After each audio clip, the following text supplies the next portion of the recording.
Bueno, me toca darle las clases de plástica pediátrica. Todos estamos entusiasmados con el mundial, así que vamos a hacerlo lo más rápidamente posible.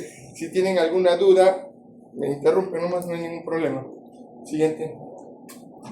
Cuando uno va a un centro de cirugía plástica pediátrica, lo que va a encontrar es que el 50% de la demanda son fisurados, fisuras labiopalatina y algunas fisuras faciales, muy poquitas, probablemente un 1% o menos. Y también de muy difícil manejo y manejo multidisciplinario. Luego están las diginesias cerviculobranquiales, en las cuales la más común es la oreja en copa, esas orejas como ratoncito, y las otras son las microtias, que son malformaciones auriculares muchísimo más complejas. Luego vienen sindactilias, polidactilias, y luego vienen otros, donde lo más frecuente que van a ver es malformaciones vasculares. La más frecuente de todas es el hemangioma, pero de todos los hemangiomas, el 10% de la población tiene hemangiomas. De todos los hemangiomas, menos del 1% llegan a nuestras manos. La gran mayoría la maneja de dermatología, y a nosotros solamente nos llegan los hemangiomas de cara para darle tratamiento. Vamos a ver algunos casos. Y también vemos. Esta es. No, es normal, doctor. Bueno, ha sido un placer. ¿Alguna pregunta? Bueno, siempre pongo esta lámina porque es muy importante para ver la responsabilidad que se tiene sobre estos pacientes. La primera oportunidad es única. Entonces, la primera oportunidad debe ser hecha por un cirujano con mucha experiencia, con buenos resultados y que sea adecuadamente entrenado. No debe ser hecha en una campaña con alguien que está apurado y que quiere hacer 10 casos en un día, y menos si ni siquiera tiene licencia del país, ¿no? Si es una campaña internacional. Yo estoy en contra de las campañas y eso me ha traído muchísimos problemas, pero me ha traído también tener mi conciencia tranquila. Siguiente. Esa chiquita, por si acaso, era una paciente con una fisura labial, pero regresa. Con un resultado así, yo creo que ella puede hacer realidad todos sus sueños. Toda su vida puede cambiar y puede no tener ningún tipo de complejo. Siguiente. Bueno, esto es lo que vamos a ver de fisura labial. Siguiente. La fisura, siguiente. Otra. Listo. Puede ser completa, en que está afectada la narina, del labio hasta la narina, incompleta cuando tenemos esta banda decimonal y no está completamente afectada el labio, y microforma, que es, para que ustedes más o menos se ubiquen, qué es lo que tiene Joaquín Phoenix, ¿no? El Guasón. Exacto. Entonces, él no se ha operado, pero tiene una fisura frustra. Cuando uno tiene una fisura frustra, lo que están abiertos son los músculos. Y cuando nosotros vemos que esta fisura frustra es poco significativa, en algún momento hemos operado por detrás.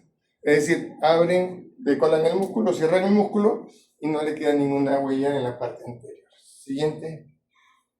Entonces también tenemos las fisuras bilaterales, porque puede ser unilateral, puede ser bilateral. Y puede ser bilateral, frustra en ambos, completa en ambos, completa en un lado, incompleta en el otro, completa en un lado, frustra en el otro. Entonces tenemos todas las combinaciones. Pero de las bilaterales lo que tenemos que saber es estas de acá, que son las fisuras bilaterales con premaxila flotante.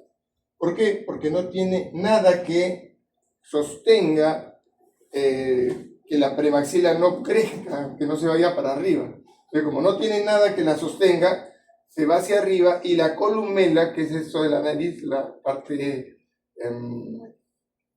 de soporte, la parte de soporte de la punta de la nariz, que está dada por el septum nasal, desaparece. Desaparece porque no hay nada que la agarre, no tiene ni 1 milímetro. Entonces el problema ahí es que tenemos que reconstruir esa columna. Siguiente. Bueno, la etiología puede ser genética, en la cual están implicados esos alelos, puede ser ambiental, tenemos 20 o 30 causas o factores ambientales que predisponen, que no van a ser causales directos, es decir, no hay causa-efecto, porque si no, cualquiera que nace en altura, todos deberían ser fisurados, no, es un factor predisponente. desnutrición materna, obesidad materna, madre añosa, padre añoso, consumo de medicinas como anticonvulsivantes, corticoides, infección urinaria, chikungunya, dengue, también obesidad materna. Rubiola. ¿Ah? Rubiola. No, rubiola da otro tipo, da sordera. Me falta. Órganos oforados, nacimiento en altura. ¿Cómo se llama esta? La vitamina B1.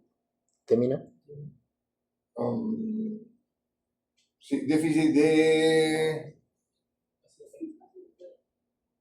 vitamina B, pero no me acuerdo ahorita son aproximadamente 15 y cualquiera de ellas puede hacer. Y también algunos aducen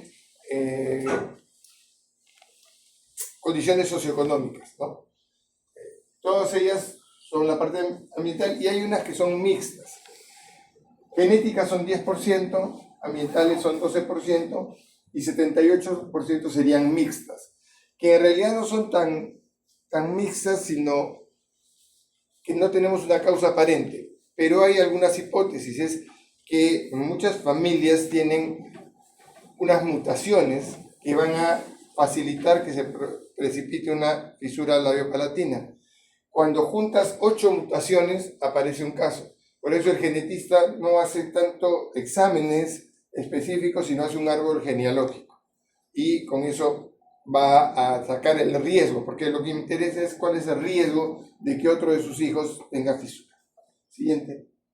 Entonces tenemos madre e hijo, y estos eran mis resultados en el año 2000. Ahora los veo y me parecen malísimos. Siguiente. Y también pueden haber hermanos. Siguiente. Y también en altura. Yo también he ido en campañas a operar, y también he operado así por tratar de operar gran número de casos. Pero he llegado a la conclusión, como en todos los países desarrollados del mundo, esto tiene que operarlo un cirujano con mucha experiencia a las 8 de la mañana, bien dormido, bien bañado, bien tranquilo, sin tener el apuro de que tiene que hacer 4 o 5 más en todo el día, sino operar lo que tiene que operar. 2 casos en la mañana, 1 en la tarde o 2 en la tarde. Pero vamos, vísteme despacio que estoy apurado, ¿no? Vamos despacio para conseguir el mejor resultado posible, porque de eso va a depender la vida de ese paciente, va a depender cómo se va a interrelacionar socialmente en el futuro. Siguiente. Y podemos tener desde esta chiquita con unos ojos maravillosos, preciosos, a este chiquito que tiene una premaxila flotante. O sea, tenemos un gran espectro de presentaciones. Siguiente. Un poco de dónde viene y por qué es que es tan difícil prevenirlo. No tenemos medicina preventiva en un fisurado. La fusión del labio con la nariz o con el proceso nasal medial ocurre a los 25 días de la concepción. Vamos a ubicarnos. La mujer ovula el día 14, el óvulo vive 24 horas, se fecunda y de ahí tenemos para su siguiente regla 15 días, ¿no?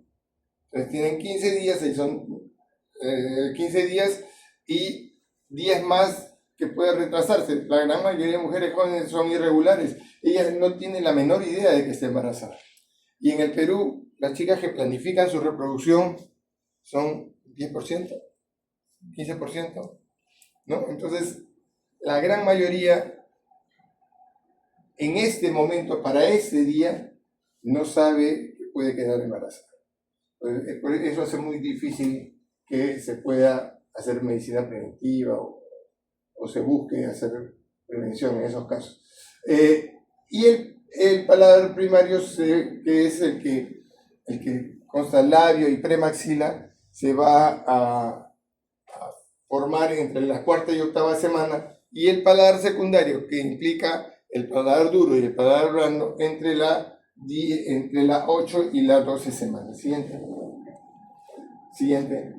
Entonces acá rápidamente vamos a ver cuáles son los procesos. ¿Para qué? Para saber qué tipo de patología va a formarse en el periodo embriológico por algún tipo de incidente o por la afección de algún tipo de fármaco o afección ambiental. Entonces tenemos, este es el proceso frontonasal, el proceso frontal, nasal medial, nasal lateral, los verdes, maxilar y mandibular. Y este es el arco ileoideo. Entonces tenemos los ojitos a los costados. Esa es la quinta semana. La sexta semana, los procesos nasales mediales se juntan y van bajando y se van a unir con los procesos maxilares. En ese momento es que se produce la falta de fusión. Si esa falta de fusión es muy severa, entonces va a arrastrar al paladar también y va a producir una fisura labiopalatina. ¿Y cuántos son en nuestro país fisuras labiopalatinas? El 70% de las presentaciones. Que para orientarlos un poco, ¿qué pasa del proceso mandibular? Salen tres estructuras originarias, nódulos, que van a formar la parte anterior de la oreja, y del primer arco braquial salen otros tres que van a formar el hélix, el antihélix, el lóbulo, que son las partes posteriores de la oreja. Entonces, cualquier alteración en este desarrollo va a producir una microtia. Cualquier alteración en la fusión entre el maxilar y el proceso maxilar y el proceso mandibular va a producir una macroquetia. Cualquier alteración entre el proceso frontal y los procesos nasales laterales va a producir una fisura facial. ¿Se entendió? Siguiente. Y entonces acá tenemos la séptima semana, que ya tenemos que el proceso nasal medial se forma la punta de la nariz, la columela y el prolabio y la premaxila. Del proceso mandibular se forma la mandíbula y parte de la oreja. Del proceso maxilar se forma toda la mejilla. Y acá ya el proceso frontal, que estaba achatado como un chanchito, crece y forma la nariz. Entonces acá están todos los diferentes lugares que podemos tener alteraciones del desarrollo embriológico. Siguiente. Entonces, ¿cuál es la incidencia? A mí, cuando estaba sentado con ustedes en la universidad, me enseñaron que nosotros éramos 1 en 750. ¿Qué es el trabajo más serio que hay hasta ahora? Es el del Hospital San Bartolomé del 2000 al 2009, 1 en 588. 1 en 588 nacidos vivos. Entonces, nosotros estamos más cerca de los orientales que de los caucásicos. Es lógico porque nosotros venimos por el estrecho de Bering y todo lo demás, ¿no? Siguiente. Eso quiere decir que vamos a tener más o menos como 1.300 casos al año. Casi tanto o un poquito más que Argentina, muchísimo, el doble que Chile y el triple que Ecuador. Siguiente. Regresen acá. Para operar un labio yo tengo que saber cuál es la anatomía normal del labio. Y entonces, ¿cómo yo voy a evaluar si ese labio está bien operado? Porque el arco de Cupido va a ser un arco en 180 grados. Va a ser equidistante. Cada uno de estos brazos tiene que ser iguales y esto tiene que ser estar a la misma altura. Y yo voy a tener acá una línea blanca que es un rodete que no tiene pelo, que es un poquito más claro y que su presencia no está en ningún otro tejido del cuerpo, así que ese lo tenemos que preservar. Y acá vamos a tener una línea roja que va entre el labio seco y el labio húmedo, que también tenemos que preservar. Si yo quiero hacer un trabajo adecuado, tengo que respetar que acá están las columnas del filtrum, acá está mi arco de Cupido, tengo que hacer una línea blanca continua y tengo que hacer que mi berbillón esté dividido entre el labio seco y el labio húmedo por una línea que se llama la línea roja. Siguiente. Y bueno, desde la antigüedad, desde hace más o menos en la época de Confucio, como 2500 años antes de que, o sea, 2500 años antes, los chinos le pusieron el nombre de labio leporino, por los leporios, por los conejos. Pero nosotros no tenemos una fisura medial como los conejos, nosotros tenemos una fisura lateral. ¿Hay fisuras mediales? Sí. Yo veo muchos fisurados y he visto 5 en toda mi vida. Entonces, sí, son infrecuentes, pero sí las hay. No justifica llamarle labio leporino. El nombre es fisura labial. Siguiente.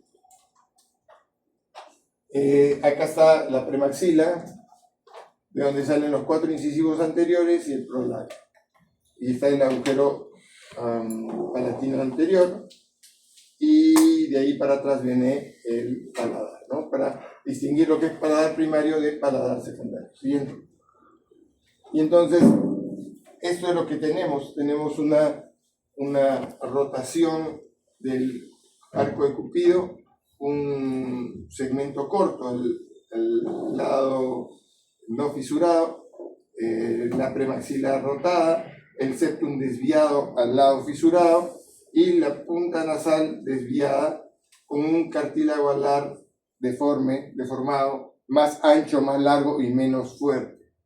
Eso es lo que vamos a tener. El músculo orbicular se inserta en la base, en la espina nasal, y la otra parte se inserta en el cartílago alar. No lo puedo probar del todo, pero tengo una teoría que nosotros tenemos que desinsertar todas las malas inserciones que hay para que el cuerpo crezca sin la tracción de los músculos que están mal insertados.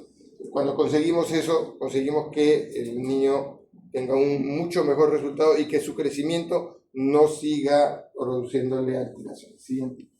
Y entonces ahora estamos también trabajando el septum nasal, cosa que cuando yo comencé a tocar la nariz era una aberración, ¿no? Porque la nariz, vas a malograr el crecimiento de la nariz. Hoy día todos tocamos la nariz y después tocar el septum era una aberración. Y ahora un buen grupo de nosotros toca el septum y conseguimos mucho mejores resultados. Y probablemente uno de ustedes mañana sea cirujano plástico, haga fisurados y entonces hará cosas más agresivas para conseguir mejores resultados. Eso es parte del desarrollo del ser humano. Y entonces la bilateral, si bien de frente lo vemos muchísimo mejor, la visión lateral nos hace ver que no tiene premaxila y que esta distancia es, acá debe ser por lo menos 1,5 centímetros, es la que nos da la complejidad de esos casos. Tenemos columela corta o ausente, un prolabio que puede ser pequeño, una premaxila prominente que se va como una trompita hacia adelante y el colapso de los segmentos laterales, ¿no? También aquí no hay músculo, los músculos auriculares están aquí. Siguiente. Y aquí también tenemos otra, que no parece tan feíto el caso acá, pero cuando lo vemos aquí en la lateral no tiene nada de columela. Entonces, ahí tenemos que hacer algún procedimiento que me permita hacer crecer esa columela, no a lo que tenemos cualquiera de nosotros, que es 7, 8 milímetros a esa edad, sino de repente 3, 4, de repente hasta 5, pero llevarlo más o menos a la normal. Siguiente. Lo mismo, nada de columela. Siguiente. Esto es de concepto. ¿Qué problemas va a tener un niñito con fisura labial? Tiene un problema físico en el rostro que cualquiera lo nota. Yo le decía a sus compañeros, ¿quién diagnostica un niño con fisura? El ginecólogo, el pediatra. Lo diagnostica cualquiera. El que limpia el piso, tiene fisura labial. Es muy evidente. Y desgraciadamente, porque es muy evidente, es muy estigmatizante. Todos los papás se quejan de que sufren discriminación cuando salen con su niño con fisura. Entonces, tenemos que hacer algo. Yo conversaba con ellos y les digo, el hecho de que haya niñitos fisurados, mal operados, y generalmente por campañas, mal operados y que hablen mal, lo que les dice es que es el Estado que no está funcionando. ¿Ya? Porque todos tienen CIS, el CIS lo paga. O sea, en algún lado no está funcionando el sistema para que ellos no lleguen a casa. Y hay cirujanos plásticos que hacen un buen trabajo, sí lo saben. No son un montón, pero sí lo saben. Hay bastantes de lo suficiente para el país. Y todos son cirujanos plásticos, si acaso. Es una cirugía que la hace el cirujano plástico, no la hacen otros especialistas, o no la hacen tan bien otros especialistas. Tienen un problema de alimentación al nacer, todos le van a decir, el pediatra va a querer ponerle la sonda, sus chicos no se van a morir. O sea, lo único que necesitan es que ustedes les den más verticalmente la alimentación. Han visto que muchas mamás se echan a dormir para darle de lactar. No, eso no funciona con esos chicos, tienen que ser en vertical, tienen que despertarlo porque se va a dormir, porque se va a cansar, porque tiene una fuga, no tiene la fuerza que si tuviera el paladar, y también se va a llenar de aire. Entonces hay que sacar el chanchito. A un bebé normal le sacas un chanchito por cada tetada, a ellos les tienes que sacar 3. Tienen un problema fonético. Los problemas fonéticos son de 3 tipos: articulación, hipernasalidad o compensaciones. La articulación es articulación de fonemas explosivos, P, T, K. Ellos no van a poder decir papá, Coca-Cola o Tito toma teta. Entonces eso no pueden hacer. Estamos hablando de los que tienen fisura palatina, obviamente. Tienen hipernasalidad porque hablan como si tuvieran la nariz tapada. Y tienen compensaciones si es que pasaron los años y no fueron tratados, entonces ellos buscan compensarlo con un golpe glótico. ¿Y cómo suena? Joja, hola. Los gagos. Un gago es producto de un maltratamiento. O sea, estos chiquitos debieron haber sido diagnosticados por terapia de lenguaje, debieron haber sido pasados a cirugía porque requerían una segunda operación. Y desgraciadamente hay muchos. Y la gran mayoría por estar mal operados y la gran mayoría por las campañas. Tienen problema con colapso maxilar, problema de dientes de mala calidad y de mal posición. Evidentemente tienen problemas psicológicos porque van a la escuela y los van a bullear, y tienen problemas de socialización porque una cosa es que le digas a una chica, me gustaría salir a tomar un café contigo, a conversar, y le diga, wow, vamos a tomar un café. No. Entonces, pero tienen solución. La idea es que tienen solución. Siguiente. Y entonces acá tenemos cómo se ve un niño con fisura. Yo recomiendo este piguión porque tiene una válvula, entonces hace que haga menos esfuerzo. La alimentación de ellos tiene que ser vertical, tiene que ser poco a poco, usando ese tipo de tetina. Y esto es el colapso del maxilar. Mordida clase 3, la mandíbula está por delante del maxilar. Y acá tienen los dientes, están mal implantados y son de mala calidad. Siguiente. Antes se le ponía gorros de tracción, pero eso a veces hacen demasiada presión, inclusive pueden llegar a desvascularizar la premaxila. Siguiente. Ahora les ponemos inmediatamente esto. Con esa cinta es suficiente. Siguiente. El labio se opera a los 3 meses y el paladar se opera a los 6 meses. ¿Para qué se opera el labio? Para poder comer correctamente, porque succionar la leche. ¿Alguien más? Que no sean los de mi grupo. Se opera para que pueda sonreír, porque sonreír es un derecho. Por eso se llama operación sonrisa, caritas felices. Mi organización se llama Perú País que Sonríe. Nosotros operamos hasta el año pasado, este año ha sido un año muy malo, como entre 50 y 80 cirugías gratis al año. Pero varios de nuestros sponsors se han caído porque eran sponsors americanos y el otro, nuestro sponsor nacional, decidió reducir su participación en fisurados y hacer una campaña de cirugías cardíacas en niños. Evidentemente una cirugía cardíaca en niños es mucho más costosa. Entonces estamos esperando que nos llamen y nos digan cuánta plata le quedó para ver cuántos fisurados vamos a operar. Entonces el labio se opera de los 3 a los 6 meses de edad. ¿Por qué a los 3 meses? ¿Por qué no antes? Porque tiene un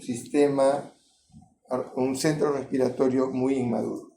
Al tener un centro respiratorio muy inmaduro, lo que va a producir es que si yo le doy un depresor del sistema nervioso central, puede hacer un paro respiratorio. Entonces, siguiente. Y yo operaba esto siguiente. Esas son, no, eso no va, vamos, eso es más para los residentes, qué tipo de técnicas hay. Nosotros hacemos esta de acá, el fisio. Siguiente. ¿Cómo se hace una cirugía? Siguiente. Y teníamos estos resultados, nos sentíamos felices, año 2010, si no me equivoco. 2010-2012. Siguiente. Siguiente. Estos son años 2015, 2018, 2020. Siguiente. Siguiente. Siguiente. Siguiente. Siguiente. Y también operamos fisuras bilaterales. Siguiente. En las fisuras bilaterales primero hacemos una adhesión labial.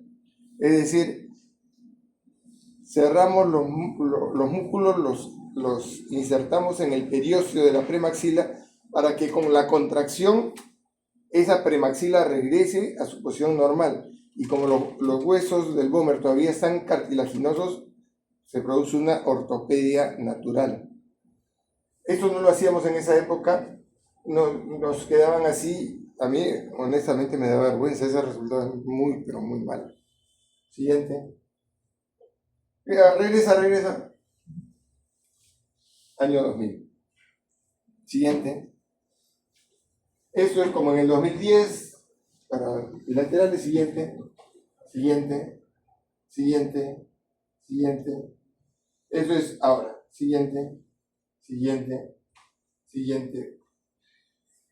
Entonces, siguiente. Pero esos chicos requieren ser vistos no solamente para operar el labio y el paladar. Requieren ser vistos para operar el labio, el paladar. Luego hay una reflexión de esto, ¿no? Antes se pensaba que el estrella era el cirujano plástico, ¿no? Porque el niñito entra de una manera y sale de otra, ¿no? Él era mago, era la estrella. Pero el cirujano plástico trabaja 1 hora y media.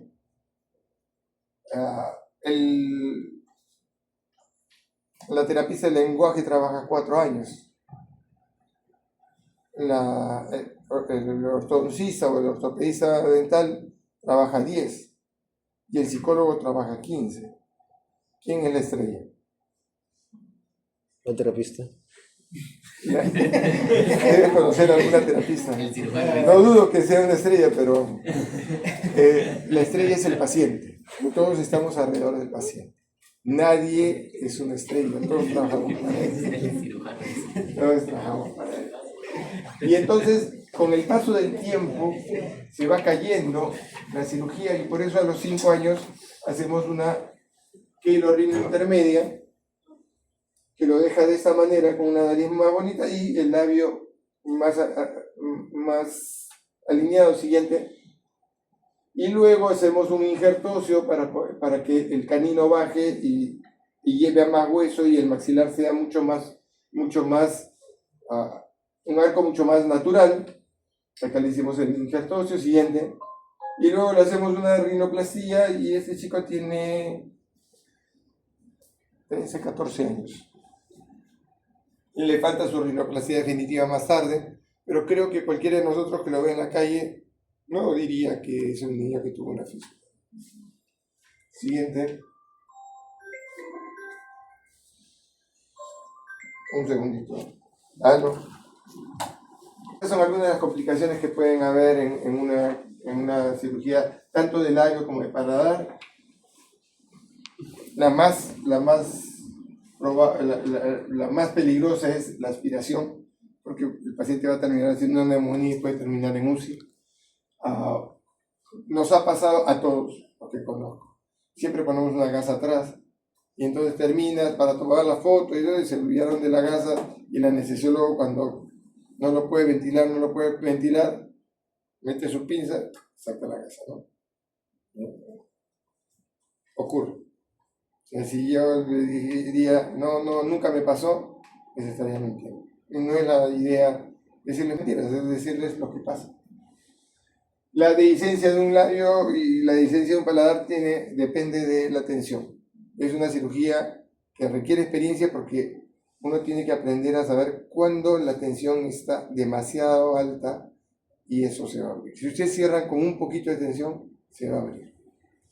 Y sangrado, hematomas son realmente poco frecuentes. Siempre se decía que, esto es en el lado, siempre se decía que la principal complicación del paladar era sangrado, pero no es sangrado, es complicación respiratoria. Eso estamos hablando del labio. Mediatas, infección local, granuloma cuerpo extraño, cuando se rechaza la sutura, mala suerte porque si ocurre una de estas cosas, ya el labio no va a quedar igual. Ya van a tener que romper. Tardías, una cicatriz inestética, una cicatriz retráctil y siempre la nariz fisurada que tenemos que cortar. Siguiente. Estos son los chiquitos operados. Siguiente. Cuando hablamos de paladar tenemos 4 presentaciones. Ese es paladar posterior, paladar unilateral completo, paladar bilateral completo y paladar submucoso. Es decir, muchas veces no lo diagnostica nadie. Ya a los 4 o 5 años que va a la escuela y dice, hola, entonces ya la profesora ya sabe y lo manda a la terapista de lenguaje y la terapista de lenguaje nos lo manda a nosotros. Generalmente los diagnósticos son tardíos. Los operamos a los 4 o 5 años. Siguiente.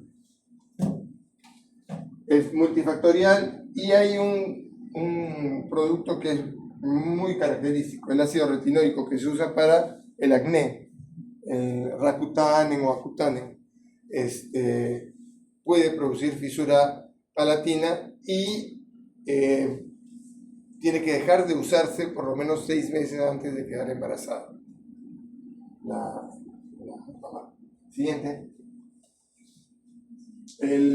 La fisura labio-palatina es 1 en 588, es más frecuente en hombres. La fisura palatina sola tiene otro componente totalmente diferente y es 1 en 2500 y es más frecuente en mujeres. ¿Por qué es más frecuente en mujeres la fisura palatina? Porque en hombres el paladar se cierra a la semana 11 y en mujeres se cierra a la semana 12. Entonces, por eso, evidentemente, es más frecuente. Es más frecuente la fisura palatina sola asociada a síndromes. En la fisura labio-palatina el 70% es no sindrómica y en la fisura palatina sola el 50% son sindrómicas. ¿Qué síndromes? Todos. Tienen Treacher Collins, Pierre Robin, Asper, Goldenhar. Siguiente. Entonces este es un paladar, tenemos el paladar duro, hasta acá, y el paladar blando. El paladar duro es hace eco, y el paladar blando se contrae. Entonces habíamos dicho que el labio se opera para que el paciente pueda sonreír. ¿Para qué se opera el paladar? Para hablar. Si ustedes no operan un paladar, ese chiquito no va a poder hablar, no va a poder ir a la escuela, no va a poder ir a tener estudios superiores, trabajar, tener una familia. Yo, la persona de más edad que he operado es una chica de 45 años. Eran de Ancash. Y a ella la tenían escondida. O sea, esa vida se perdió. simple y llanamente porque el Estado no fue capaz de dar una respuesta. Eso ya no pasa. Eso ya no pasa tampoco en cuanto a los chicos que operamos. Antes operábamos chicos de 3, 4 años. Ahora no, ahora todos los chicos operan más o menos en su edad. Ahora lo que nos falta es mejorar nuestros resultados. Siguiente. Y entonces tenemos una fisura palatina bilateral con la premaxila, el vómer y los dos procesos palatinos, o una unilateral donde tenemos el vómer, la premaxila, el proceso palatino no fisurado, y el proceso palatino fisurado que generalmente está más colapsado. Siguiente. Y acá está lo más importante, los músculos que van a regir la contracción de ese paladar, porque, o sea, ¿por qué es que se hacen los fonemas explosivos? Esta es la pared posterior del paladar y este es el paladar que se mueve. Entonces, si yo tengo un paladar que cierra adecuadamente, voy a tener un fonema explosivo. Pero si esto no cierra, entonces pasa el aire y voy a tener nasalidad. Pero si además de eso tengo los músculos verticales, no voy a poder articular ningún fonema explosivo. Entonces tengo que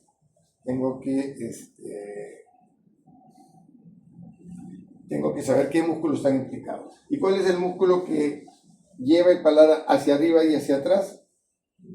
El elevador del paladar. Y los músculos accesorios, el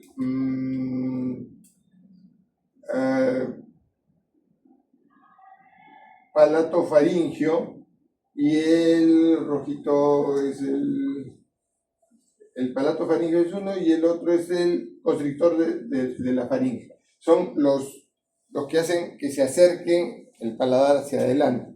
Ahora, cuando ustedes lo ven directamente en la cirugía, el elevador del paladar es chiquito, naranjita, pequeño, mientras que el otro es más grande, pero el más fuerte es el elevador del paladar. Siguiente. Lo mismo, todos estos músculos se van a juntar en un tendón anómalo que se va a insertar en la espina nasal posterior. Entonces lo que tienes que hacer es soltar todo esto y llevarlos para atrás. Eso es lo que se hace en la cirugía. Siguiente. Y lo mismo acá. Acá en un paladar normal tienen la aponeurosis palatina que da un rango de más o menos 0.6, 0.5 de espacio para que los músculos queden más atrás. Entonces, que cuando hay una fisura palatina, esto se convierte en una cicatriz y todo se va para allá. Hay que retroponer los músculos para poder conseguir un paladar más largo y que funcione. Siguiente. Siguiente, un paladar unilateral, un paladar bilateral, un paladar posterior y un paladar submucoso. Siguiente. Esos son las fístulas. Siguiente. Y acá tienen más fístulas. La mayoría de estos casos son producto de campañas, con una fístula acá y otra acá, con una fístula enorme acá atrás, y acá adelante otra, con una fístula enorme acá adelante, acá también. Todos casos muy difíciles de resolver. Siguiente. Y esto es para que ustedes, producto de una campaña, ¿qué podemos hacer acá? Me queda un pedacito de músculo acá, todo se perdió. ¿Cómo hago para que ese chico, alguien puede decir, no, le pongo un colgajo libre? Ok, le pones el colgajo libre, pero no va a funcionar. O sea, sí me va a dividir la cavidad nasal de la cavidad oral, pero no va a funcionar. Porque lo que funciona es que el músculo se mueva y tape el paso del aire para que yo pueda decir fonemas posible. Siguiente. El paladar se opera entre el año y el año y medio. Se opera para que hable. Se opera a esa edad porque los tejidos son más grandes. Se opera porque los tejidos, la cicatriz es menos fuerte que los tejidos para deformarse. Y también depende mucho de la destreza del cirujano, ¿no? Si quieren probar si pueden operar un paladar, compren una lata de café, de Nescafé, le sacan todo el café y ponen una pata de pollo con su piel, la cortan y hagan los nudos ahí adentro. Con eso se entrenan los chicos que quieren hacer cirugía de paladar. Siguiente, porque es trabajar en un hueco. Uranorrafia es la cirugía del paladar anterior y estafilorrafia es la cirugía del paladar posterior. Y lo importante es la cirugía del paladar posterior para que les deje un esfínter velofaringeo competente. Si no, se va a denominar insuficiencia velofaringea y van a tener que operar. Siguiente. Acá está la cirugía. Siguiente. Lo difícil de esta cirugía es que acá tienen dos arterias enormes, que son la arteria palatina mayor y que salen de un orificio, que si se les rompe esta arteria, se mete al hueco y ya no lo pueden agarrar. Entonces, por eso es que hay muchos cirujanos de labio, pero pocos cirujanos de paladar. Siguiente. Entonces vamos a ver el procedimiento. Ahí está el paladar unilateral. Siguiente. Acá ya hemos hecho el colgajo del Bomer y la mucosa nasal, todo se ha cerrado. Y tenemos los colgajos largos que están acá. Aquí ya cerramos el músculo, todavía tenemos los colgajos largos. Siguiente. Acá están el cierre del músculo, los colgajos largos que tenemos que llevar acá. Siguiente. Y finalmente ya estamos casi al borde para dejar esto acá arriba. Y acá ya está cerrado. ¿Qué es lo que ven? Quedó unos huecos a los costados. Es una de las cirugías más maravillosas. Ustedes cierran al medio y les va a quedar unos huecos a los costados. Esos huecos en 3 semanas se llenan y el paladar es exactamente igual que el de ustedes. El que inventó esta cirugía, un capo. Realmente, ¿cómo se dio cuenta que eso se llenaba solo? Siguiente. Y puede quedar tan grande el hueco como este. Y se cierran. Y hablan bien. Siguiente. Y acá tienen los resultados. El paladar y el paladar después. Prácticamente igual que el suyo o el mío. Siguiente. Y también se mueve. Siguiente. Puedes,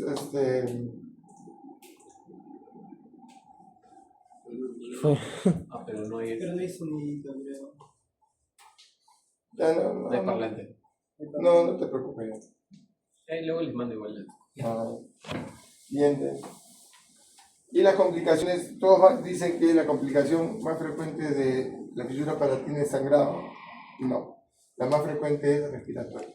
Antes pasaba un montón de aire por ese paladar, ahora lo han cerrado, encima tiene que ser un paladar largo, así que lo han cerrado y lo han estirado. Entonces, más el edema, el paciente puede hacer insuficiencia respiratoria, tienen que tener acceso a una cama de UCI, lo intuban, esperan 2-3 días con tratamiento, lo extuban y se va a su casa. ¿Eso qué quiere decir? Que no deberíamos hacer campañas en un lugar donde no tenga soporte para poder darle ventilación si es que ese paladar se edematiza y hace insuficiencia respiratoria, porque se les va a morir el chiquito. Se les va a morir. Dehiscencia, cuando hay tensión, y otras que son exodoncias a la hora que intuban el anestesiólogo. Puede haber dehiscencia parcial o total, puede haber necrosis de colgajos palatinos, puede haber sangrado por desprendimiento de hemocolágeno, el hemocolágeno se pone como coagulante, y las tardías insuficiencia velofaringea y fístulas. Siguiente. En el Perú nacieron en el 2011 casi 800.000 niños. Siguiente. Y eso quiere decir que tendríamos cada año como 1.350 casos nuevos y tendríamos 2.025 cirugías por año, sacando lo que son fisura labial, lo que son unilateral o fisura palatina posterior, de los que son fisuras labiopalatina y necesitan 2 operaciones, necesitaríamos 2025 cirugías por año. Quiere decir 39 cirugías por semana, 6 cirugías por día en un país de 30 millones de personas. O sea, somos tan inútiles que no podemos hacer 6 cirugías por semana, con la suficiente calidad para que esos chicos no tengan problemas. Pero eso genera una oportunidad, porque en todos estos años, desde los años 80, hubo una tendencia que debíamos tener cirujanos plásticos en cada sitio que hagan ese tipo de cirugía. ¿Qué ha aprendido el mundo en estos años? Que no funciona así.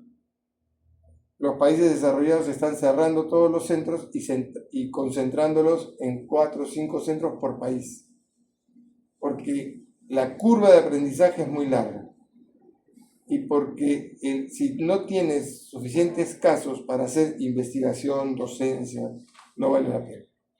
Entonces, nosotros ya no tenemos que pasar por eso. Ya no hagamos que haya médicos que operen labio y paladar por todos lados. 4 o 5 centros en todo el país y listo, con eso solucionamos el problema. Y que lo que se mueva sea la gente. Que vengan, se operen y se vayan. Que vengan, se operen y se vayan. Siguiente. También existen las fisuras faciales. Entre ellas, esta es una fisura nasal, vean. Tenía como una tetita acá y esto lo tenía abierto. Se hace una plastilla de nariz. Siguiente. También tenemos macrostomías que tienen que operarse en la parte lateral. Siguiente. También tenemos malformaciones craneofaciales. Lo que les decía, fisuras faciales son pocas, pero son muy, pero muy agresivas, ¿no? Siguiente. Y esta es la clasificación de Tessier, un francés que identificaba cuál de las fisuras era de acuerdo a dónde se producía, ¿no? Siguiente. Y pueden tener casos como estos, que son de muy difícil manejo. Afortunadamente son pocos. Siguiente. Vamos a hablar ahorita de oreja en habano, son estas orejitas que parecen ¿De ratoncito? De ratoncito. Tiene 3 tipos, la que no tiene antihélice, que es tipo 1, la que la concha la tiene rotada, que es tipo 2, y la que tiene los dos, que es tipo 3. Este es tipo 3. Siguiente. Se debe operar después de los 5 años. Siguiente. El acceso es por la parte posterior. Siguiente. Y se pinta con azul para recomponer este antihélice. Y entonces quedan acá los sitios donde yo y pongo un punto, que es un punto artístico, no es un punto ajustado. Lo dejo donde me dé la forma que yo quiero. Siguiente. Siguiente. Y entonces lo voy ajustando hasta que queda acá. Y ya queda como quiero. Ahí lo dejo, lo anudo y pongo uno acá, uno acá, uno acá. Y listo. Y cierro la piel. Siguiente.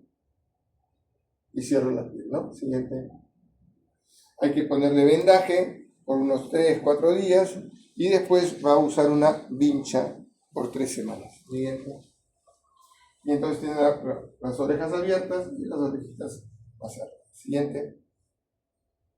Y tienen la forma muchísimo más bonita. Siguiente. También hay errores que pueden producir complicaciones serias, sobre todo hematomas o infecciones. Siguiente.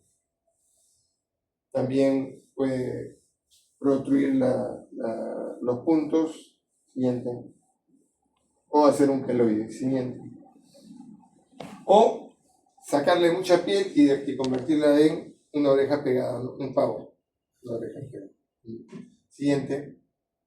O corregir la parte de arriba y no corregir la concha. Entonces les queda como un teléfono. O sea, les queda pegadito de arriba y abierto de abajo. Que es más feo todavía. Siguiente. Ahora vamos a ver rápidamente las diferentes microtias que hay, que van desde anotia hasta hipoplasias. Siguiente. Siguiente. Ajá, ahí queda. Anotia no tiene nada. Y también las anotias tienen muchas veces compromisos del tipo compromiso de la audición. Y esta es la clásica, esto es lo que van a ver, si es que llegan a ver alguna, esto es lo que van a ver. ¿Cuántas microtias hay al año? Habíamos dicho 1 en 588 en el labio y paladar. Miren, en microtias es 1 en 6.000 casos. O sea, 10 veces menos frecuente que el labio y paladar. Siguiente. Hipoplasias del tercio medio son orejas más chiquitas. Hipoplasias del tercio superior, se dobla la parte superior. Siguiente. Criptotia es una oreja caída y la oreja en habano. Siguiente. Hay otras orejas como la oreja estal, que le sale como el señor Spock, como una orejita de perro. Siguiente. O también otras patologías más complicadas como es que no tenga el tercio inferior, porque lo más difícil es manejar el lóbulo, o lo era antes, ¿no? Porque ahora, ¿qué haría si yo no tengo el lóbulo? Si tengo este pedacito.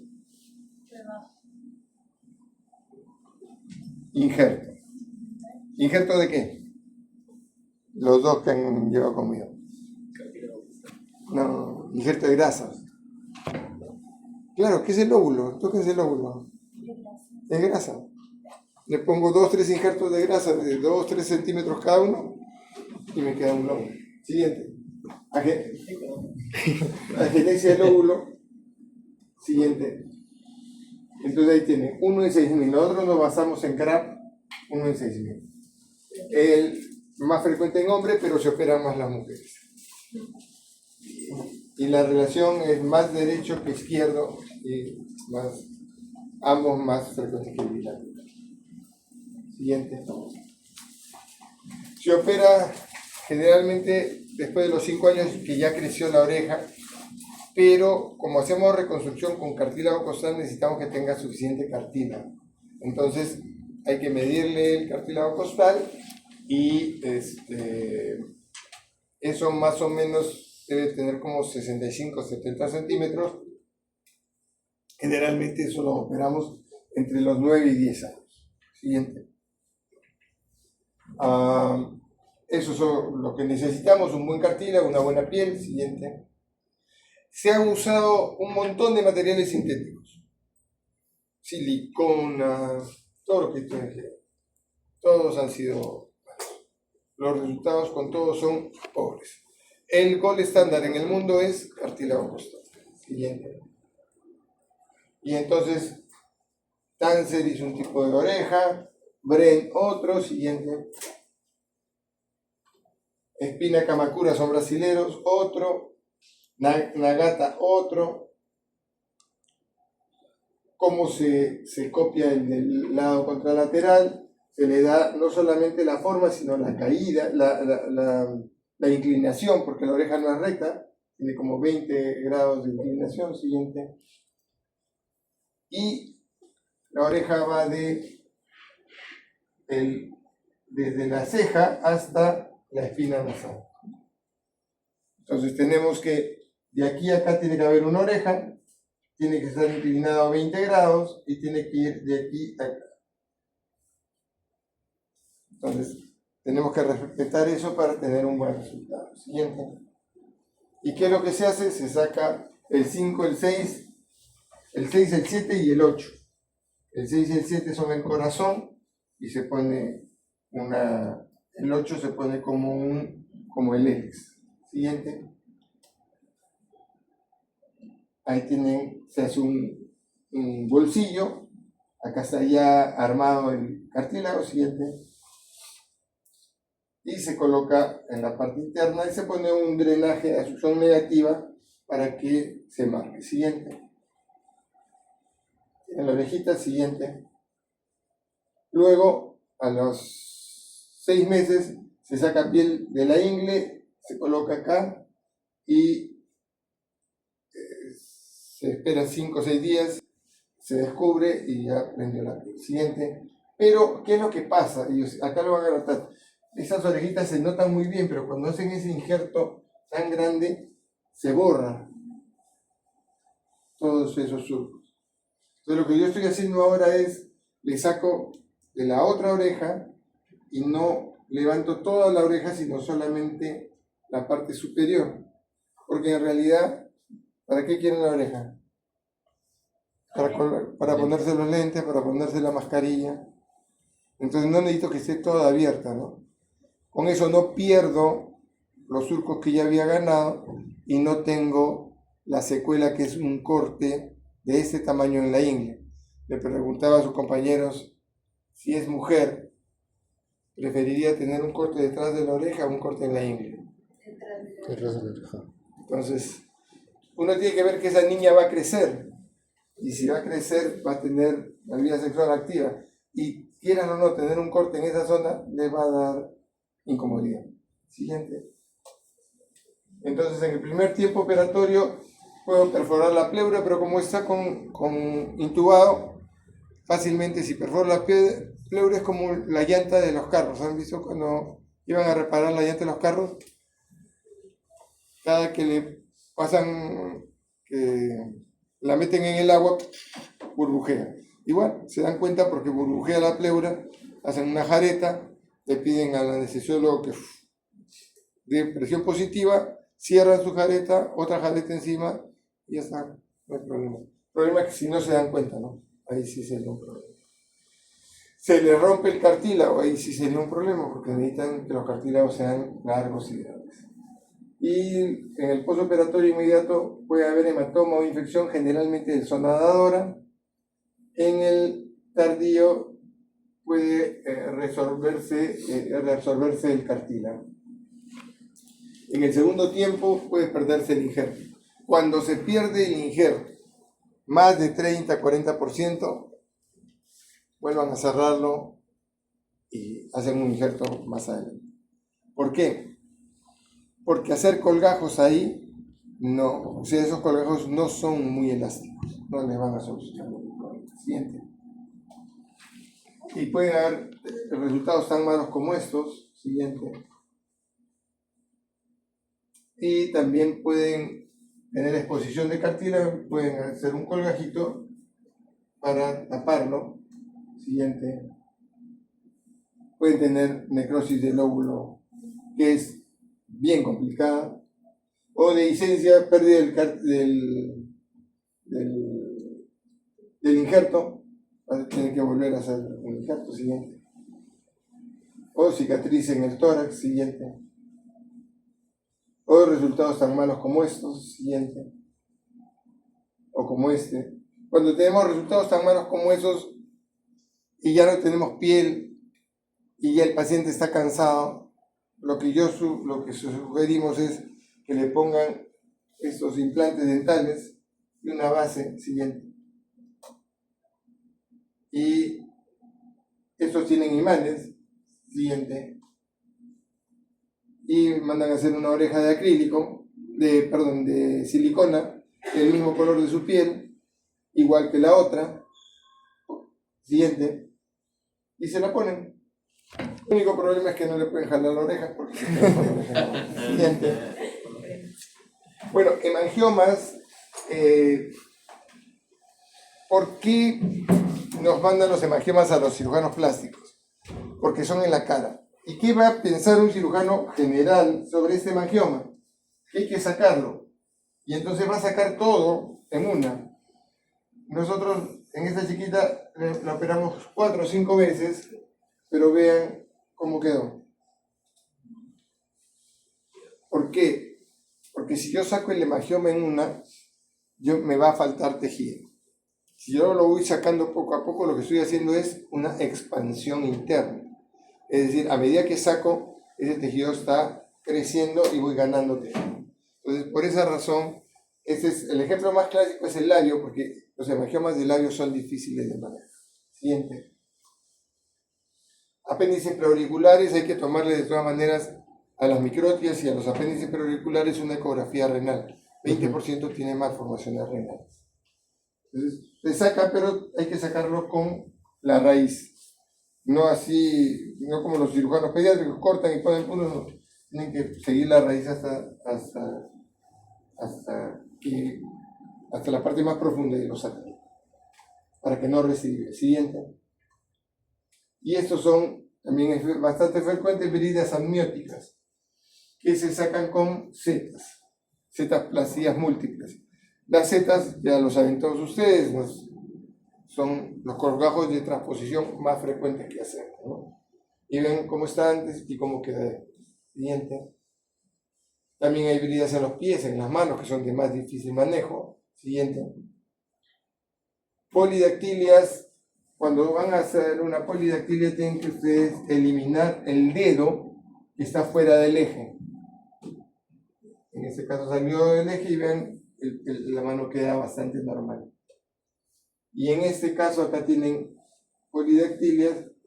Ese de acá está en el eje, ese está fuera del eje. Yo sacaría ese de acá. Ese de acá está en el eje, ese está fuera del eje. Sacaría ese de acá. Siempre sacan el que está fuera del eje. Siguiente.